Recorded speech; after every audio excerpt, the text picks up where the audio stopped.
মঞ্চৰে মাইকলৈ মোৰ বহুত ভয় আচলতে মোৰ মঞ্চত বহিলে চব গৰ্বৰ হৈ যায় চব পাহৰি গৈছোঁ এতিয়া কিবা ভুল হ'বই মই নিশ্চয় গতিকে ক্ষমা কৰিম মই 4টা গল্পৰ কথা কম সৰুকৈ প্ৰথম গল্পটি যিটো ক'বলৈ ওলাইছোঁ গল্পটিৰ নাম হৈছে N occurrence at the old Crick bridge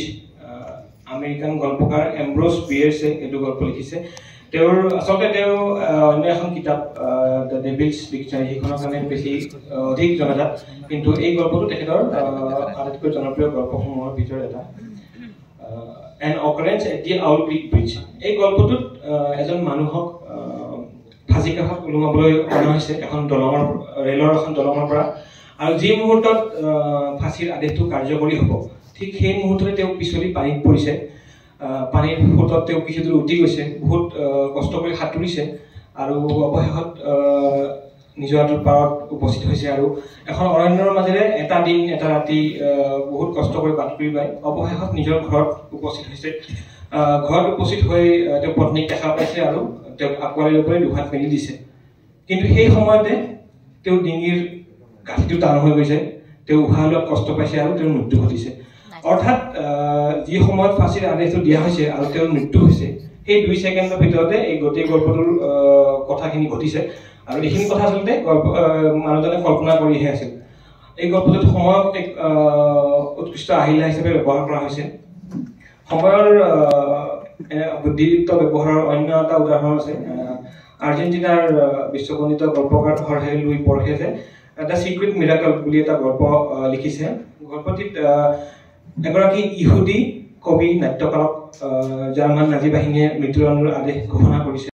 সেই সংলাপটো লিখি শেষ হোৱাৰ লগে লগে সময় পুনৰ আৰম্ভ হৈ গৈছে আৰু গুলীটো মানুহজনৰ মূৰত সোমাই তেওঁৰ মৃত্যু ঘটাইছে এই দুটা গল্প মই আচলতে গল্পৰ কৌশল বিচাৰি পালোঁ সেই দুটা গল্পৰ কথা ক'লোঁ আৰু দুটা অসমীয়া গল্পৰ কথা ক'ম সোনকালে এটা হৈছে ৰমা দাসৰ প্ৰায়চিত্ৰ যশস্বী গল্পকাৰ ৰমা দাসৰ প্ৰায়চিত্ৰ আমাৰ এই গল্পটি হোমেন বৰগোহাঞিদেৱৰ অসমীয়া গল্প সংকলনৰ প্ৰথম খণ্ডত অন্তৰ্ভুক্ত কৰা হৈছে এই গল্পটিত এজন মানুহৰ কথা কোৱা হৈছে তেওঁ পত্নীৰ মৃত্যুৰ পিছত তেওঁ দ্বিতীয় বিবাহ কৰা নাই আৰু সদায় নিজৰ গাড়ী এখন আছে সেইখন তেওঁ প্ৰতিদিনেই চহৰৰ মাজলৈ লৈ গৈ চলাই ফুৰে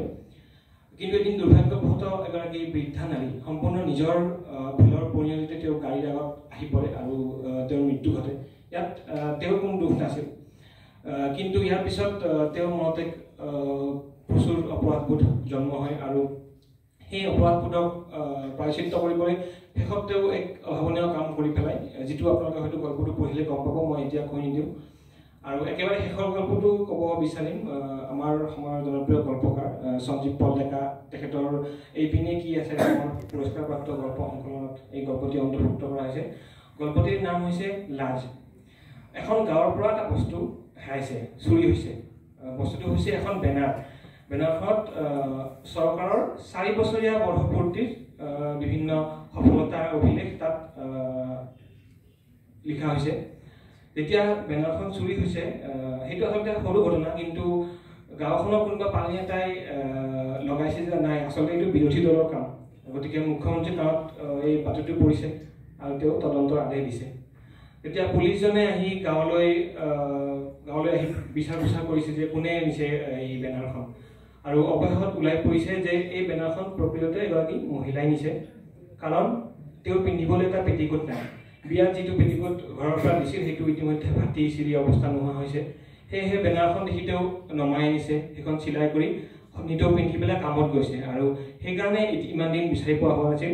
এতিয়া তেওঁ সেইখন ধুই পেলাই ৰ'দত মেলি দিছে আৰু পুলিচ বিষয়াজনক তেওঁ কৈছে যে এইখন আপুনি লাগে যদি লৈ যাওক কিন্তু মোক শাস্তি নিদিব ধন্যবাদ নয়নজ্যোতি